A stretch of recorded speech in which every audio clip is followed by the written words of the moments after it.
Is iPhone better than all other phones? I wouldn't say it is better than all the other phones out there. But it could be the better phone for you. For me, the best phone I can use is an Apple iPhone. My first ever phone was a bulky Nokia my mama gave me, and texting was alright to do, but I wasn't much of a texter. Then I had my second phone, a Nokia E64. It was similar to a BlackBerry as it had a keyboard like keys on the pad. I loved texting on this, and I could use Facebook on it as it was my first phone that could access the internet. E64 wasn't an actual smartphone, it didn't have apps, just a WAP, therefore a normal mobile internet browser. Thereafter I had a Samsung Galaxy S2, my first ever smartphone. I really hated touch phones because I had trouble using the touch screen on my iPod Touch, but my Nokia was messed up and my stepdad had just got one. I really like it, and as I was due an upgrade I got myself one. I loved the phone. The calling quality was good. I was able to use Google Maps for the first time on my phone. It was kind of embarrassing because I turned directions on, forgot to turn it off, and I had the lady telling me where to go next, and people were looking at me weirdly. We all make mistakes with our next devices, eh? Anyhow, the one thing I could not stand doing on that phone was texting. Grr. All my friends were getting the iPhone, which was popular and all that.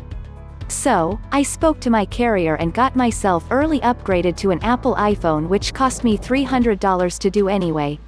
I was halfway through my service plan. I was not disappointed. When the 6 came out, luckily I was at the end of my plan, therefore I brought it outright and got it on a non-contract plan.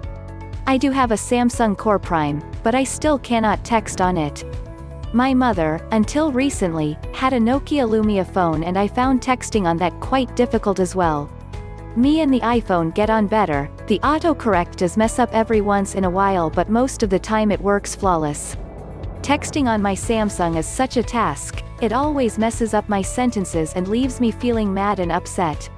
For some people this is vice versa, they can't deal with the iPhone autocorrect but love the way Android's correction works.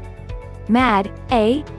Also, the iPhone is restricted in certain things, whereas Android is more open.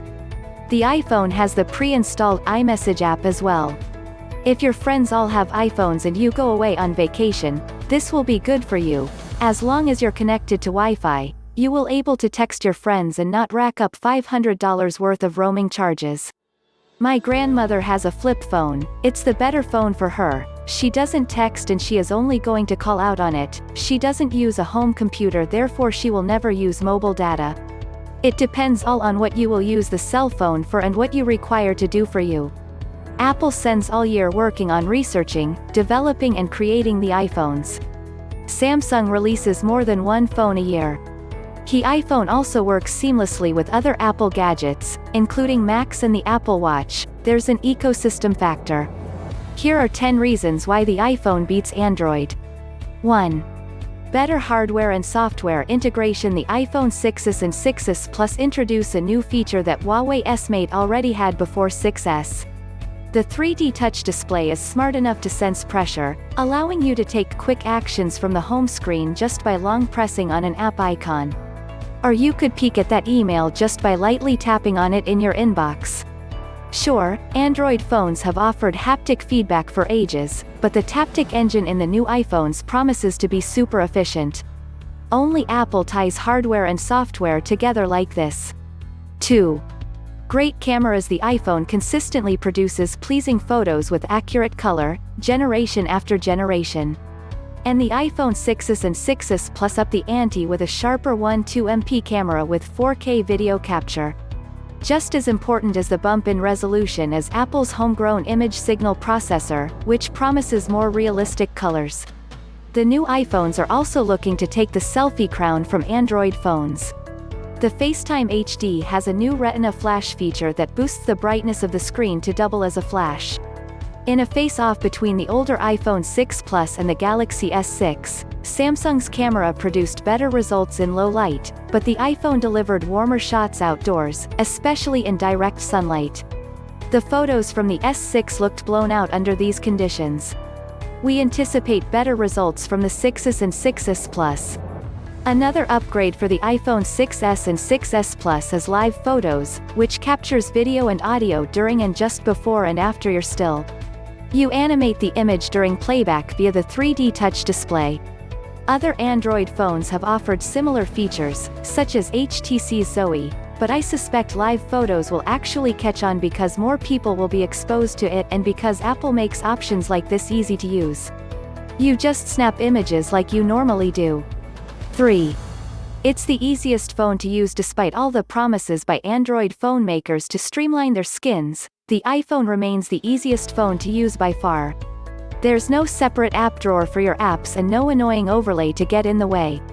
Some may lament the lack of change in the look and feel of iOS over the years, but I consider it a plus that it works pretty much the same as it did way back in 2007.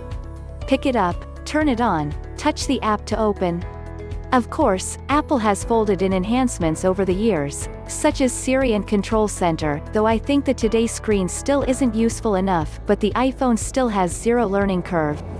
With iOS 9, Apple is playing catch-up in some ways, especially by putting transit into in-maps, but the proactive assistance features, improved search and smarter Siri add up to a better overall user experience than Android. We could do without the new News app, though. 4. OS updates when you want them. This is going to hurt a little, Android fanboys.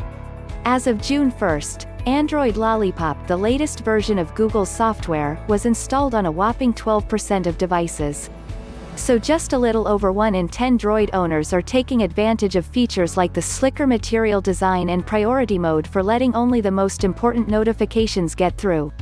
Contrast that with the 83% of iPhones running the latest iOS 8 software as of early June. The problem is this: with the exception of pure Android phones like the Nexus, the Samsungs, LGs and HTCs of the world have to jump through more hoops to bring you the latest version of Google's OS, including carrier certification. Plus, phone makers typically drag their feet on updating older phones, so as to encourage folks to upgrade. All iPhone owners can update to the latest version of iOS on day one, or close to, depending on Apple's servers. This dynamic isn't going to change anytime soon. 5. The best apps first. Now that both iOS and Android have well over 1 million apps in their stores, the arms race is over, right? Not really. The iPhone is still favored by developers as the launch platform of choice for the hottest new apps. The Google Play Store is like the Netflix of app stores. It gets the hits, but usually after they see their first run on iOS. For instance, it took 2 years for Instagram to debut on Android after it launched for the iPhone. Other apps have taken only months to jump from iOS to Android, such as the Meerkat and Periscope video streaming apps and the highly rated Vainglory game. But the message is clear.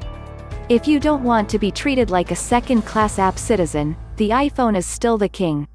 6. No bloatware. It's not a good sign for prospective Android phone buyers that some of the most popular articles we do are bloatware removal guides. Samsung and others have gotten better at minimizing the pain for users by lumping all carrier bloatware into a single folder, but it's still just crap taking up space on your phone.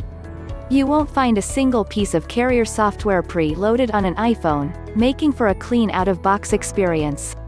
Now, Apple does include some apps you might not want or need, like Apple Watch, but it has much more restraint than other manufacturers when it comes to bundling its own stuff.